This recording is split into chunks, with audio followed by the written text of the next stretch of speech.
Ready? ¿Ya está listo? Okay.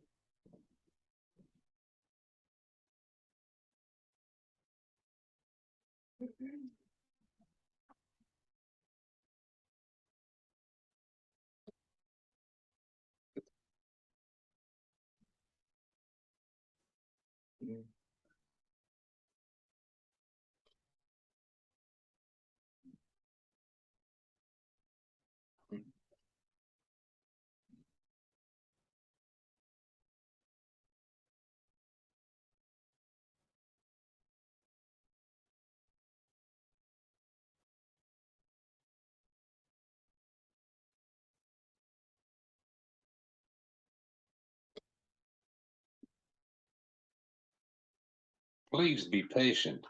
I'm using a computer to help me communicate.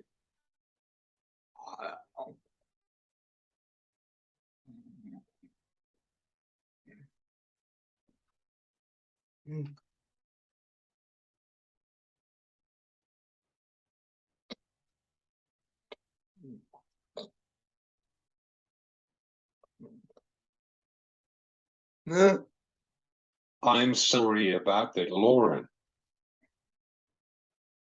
Hi, I'm here. Good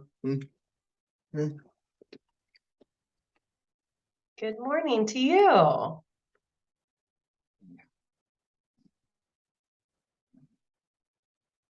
Good morning. Please be patient. I'm using a computer to help me communicate.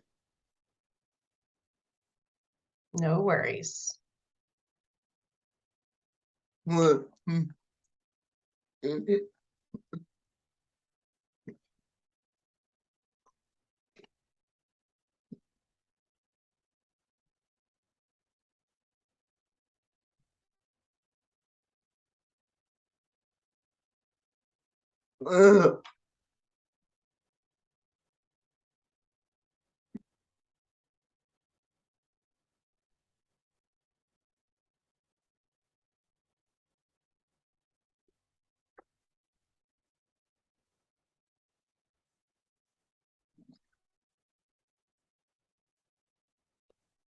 I'm sorry about that because I ate my breakfast.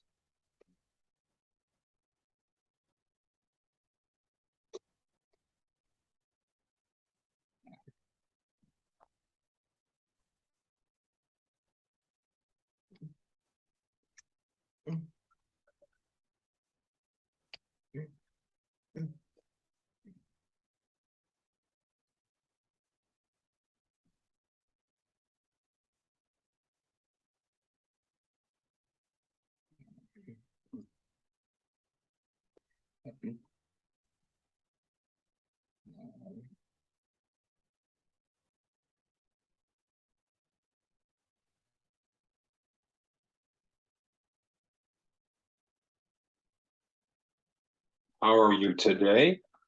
Welcome to my podcast on YouTube with me, and I am a National Foreign Broadcasters Association member.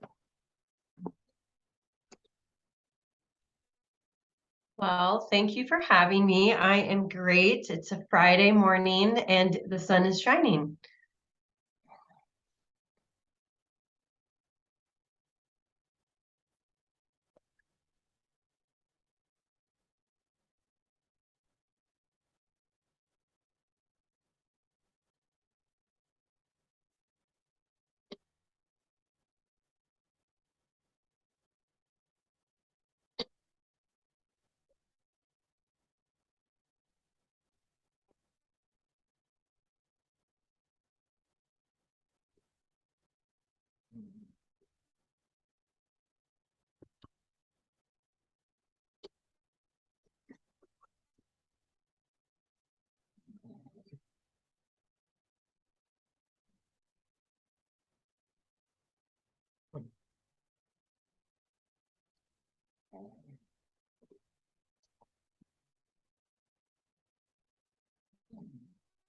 First off, how about the ethanol enlisted in soybeans?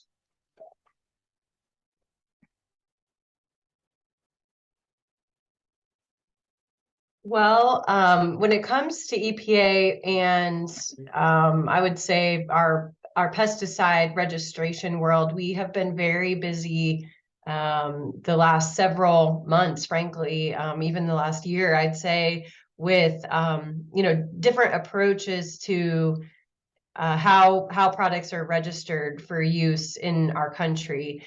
The first issue that we saw was actually in January on an Enlist label with a new approach from the federal EPA that focused on sort of this pick list of options that farmers could look at. And that was really kind of came late in the game as far as decisions that could be made or education that could happen. And really to be able to kind of in their mind protect endangered species. What we've been spending time up till today on, frankly, is EPA's most recent decision or proposed decision on atrazine. The comment period on their proposal actually ends today, and we have spent quite a bit of time trying to understand that. And also really push back against what we think would be a very drastic change for the use of that product across the country and definitely here in the state of Illinois.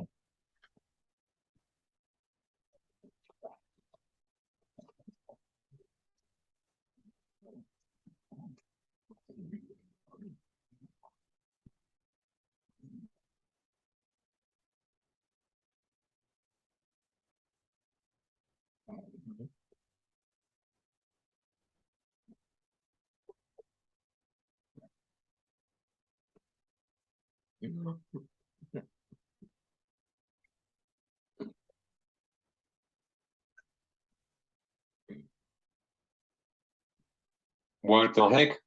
It is pretty messed up for them because they were getting approval for chemicals first.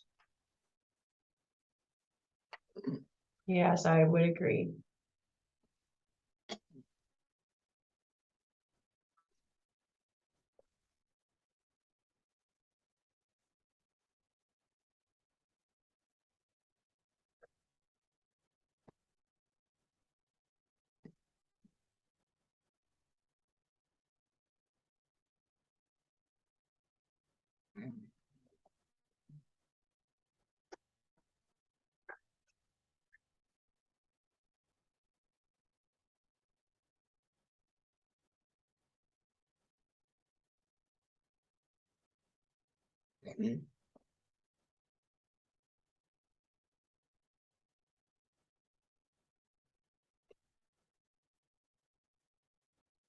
How about regenerative agriculture with cover crop and carbon?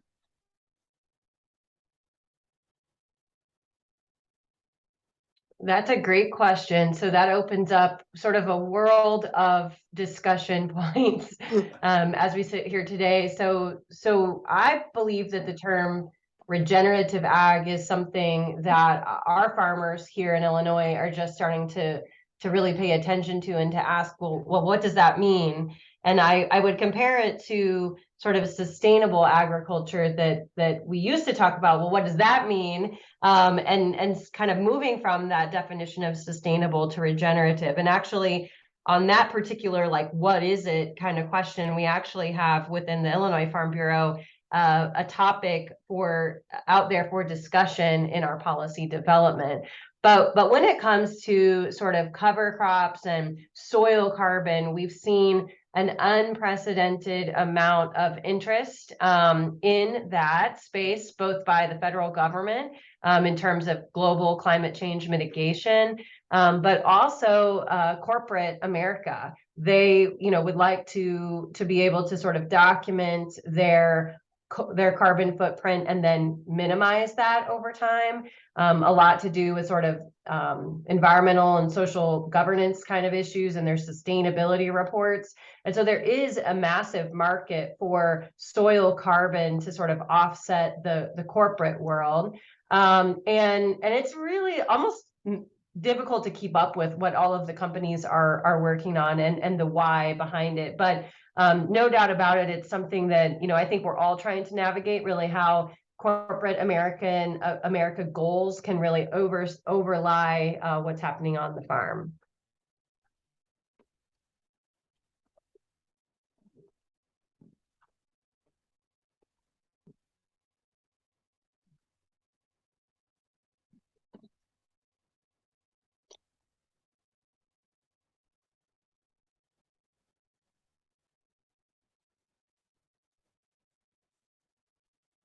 Right. I am a friend with Mitch Howard out of Iowa. He is a regenerative farmer, an explanation of a regenerative concept.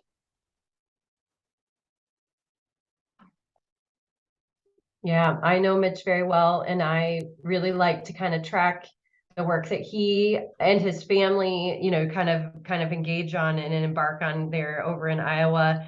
At its most basic, I guess I think about regenerative ag as, not just sustaining what we have, but kind of thinking about how to improve upon it and make it better.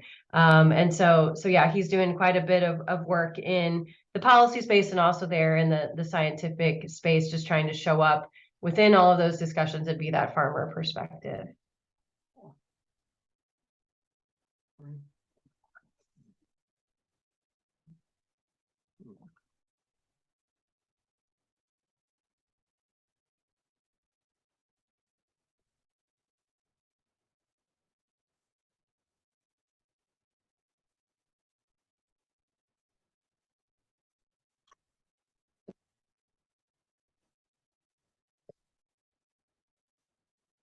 Tell me about yourself and your career. Do you think about climate change? So a little bit about me. My name is Lauren Lurkins, and I serve as the Director of Environmental Policy at the Illinois Farm Bureau. So I am in Bloomington, here in the state office. I've been in this position for almost 10 years. And I come to this position as an environmental attorney, and I was in a private practice law firm in our state capital for over 7 years before coming here. I did not grow up on a farm, but I do love, and I really am, a big advocate, but I also love like environmental, legal, and policy issues. And when I knew of the opportunity at the Farm Bureau to come work in governmental affairs in this area, I just felt like it was an area of growth where, these tried and true environmental issues were starting to push themselves into the ag community. And I thought maybe my perspective and skill set could be helpful. And hopefully that is the case. But I live here in Bloomington with my family. I have a husband who works at Growmark and runs their grain division, but he's also a lawyer. And we are lucky enough to have 2 children. We have one daughter who's 10, and a son who is 7. So when I'm not working, I'm carting them around town to go to their various lessons, as is he.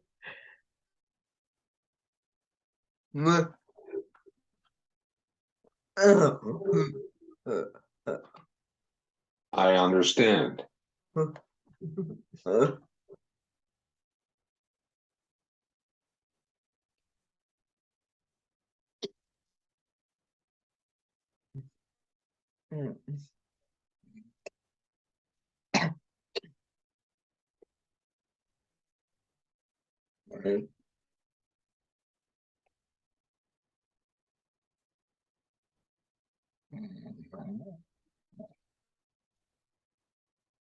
Do you think about double crop in Illinois? I'm not sure I'm the best person to answer that question. But I guess I'll go back to the question that I forgot about in your last set is, do I believe in climate change? And I think, from a personal standpoint, I would say that, I'm in my early 40s, and I think things are a little bit different than they were when I was younger. Obviously, I don't have a track record of 60, 70 years looking at the environment, like some of our farmer members do, and they certainly fill me in on kind of what things used to be like and what they are. But I do believe in science, and I do believe in following that and sort of setting our country and our world off on a trajectory to be making it a better place for our kids and maybe my grandkids. So I am concerned about things like that. I think what concerns me too, though, kind of on the other side, is policies from the government that are not well thought through, that are rushed, and that sort of force solutions on people that I don't think will get us there really at the end of the day if people are forced in certain ways. So I actually look at the way that a lot of our debate here in the federal policy space around climate change has been. I actually see it as a fairly positive thing, because agriculture is positioned as a potential solution, and we're looking at a voluntary path forward and not something that is cap and trade or a regulatory regime. And I think that opens up a lot of innovation and a lot of freedom to operate on our individual farm fields. Yeah, looking at the hurricane, this will be not so good with human being and animals. Yeah, I think the hurricane is terrible. You know, I think the impact on our environment and our human beings that we all know and love that are down there. You know, that's going to be a long time coming back. I was reading an article, it may have been NPR overnight, talking about one of the communities down there that sort of designed itself to be ready for a changing climate. They were thinking, when they developed the community down there, that they were sort of looking ahead at a changing climate in an area like Florida being more susceptible than others. And I think they're seeing some good results because of it. It's inland, it's looking at renewables, it's looking about storage, and in Florida, storage of stormwater is critical. So I think they prepared a little bit, and hopefully we can have some lessons learned. But yeah, I think the impact on that local community and the environment, just for the devastation, is going to take a long time to come back from.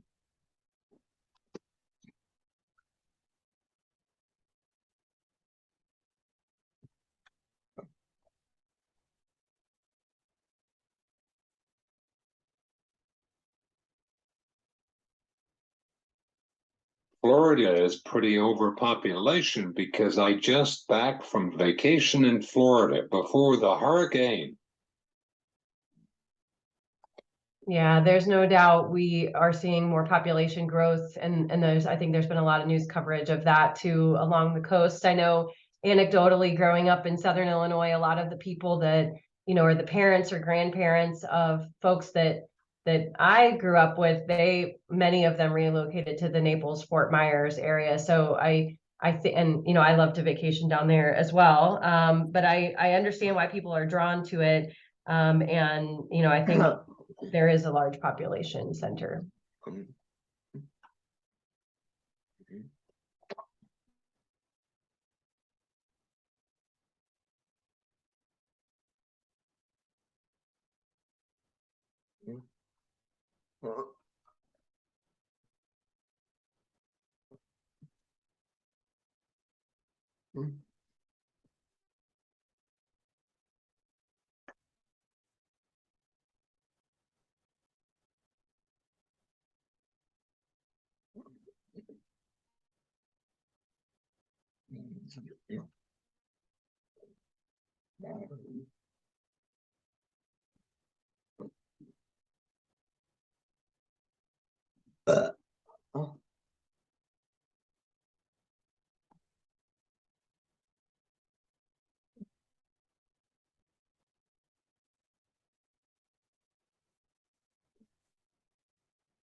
Illinois, this is home, just besides the political.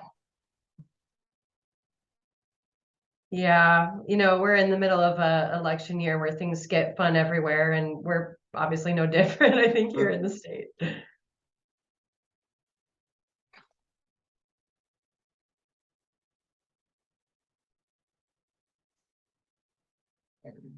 Thanks for coming.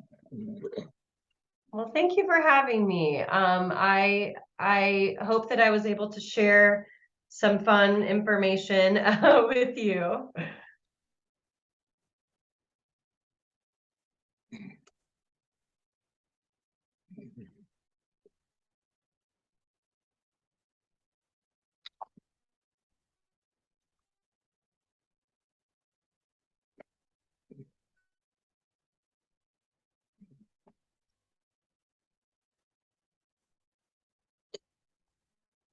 Hey, Lauren, could you email Mitchell? I will do that, certainly.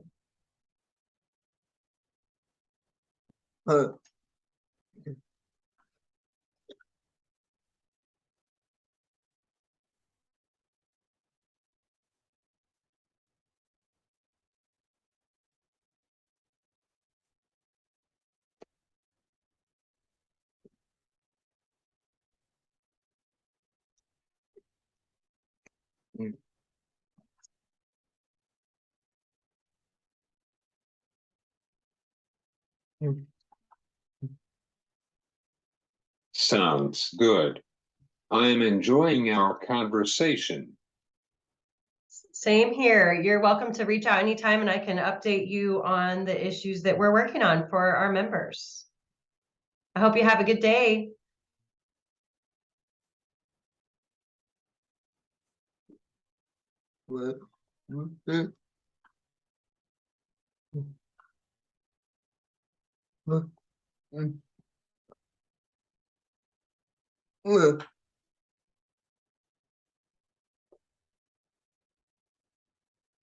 Thanks. Let's go cards. Sounds good.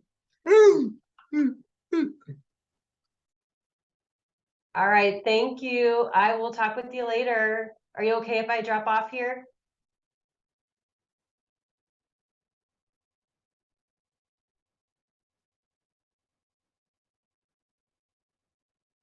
Yeah. Okay, have a good one. I'll see you soon. Bye-bye.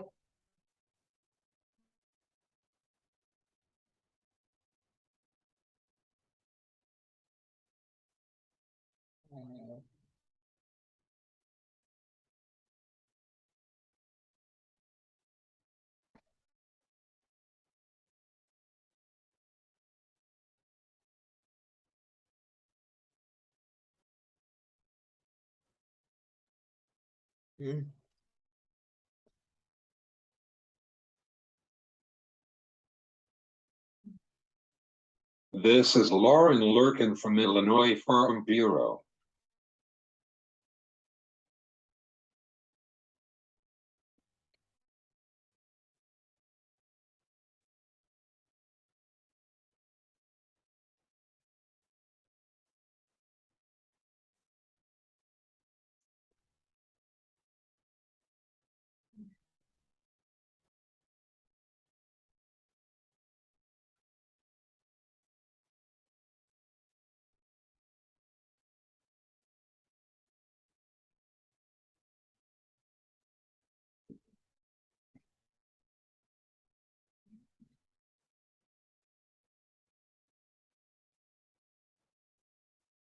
This is Cesar Delgado from Back Roads of Illinois podcast. Please subscribe it.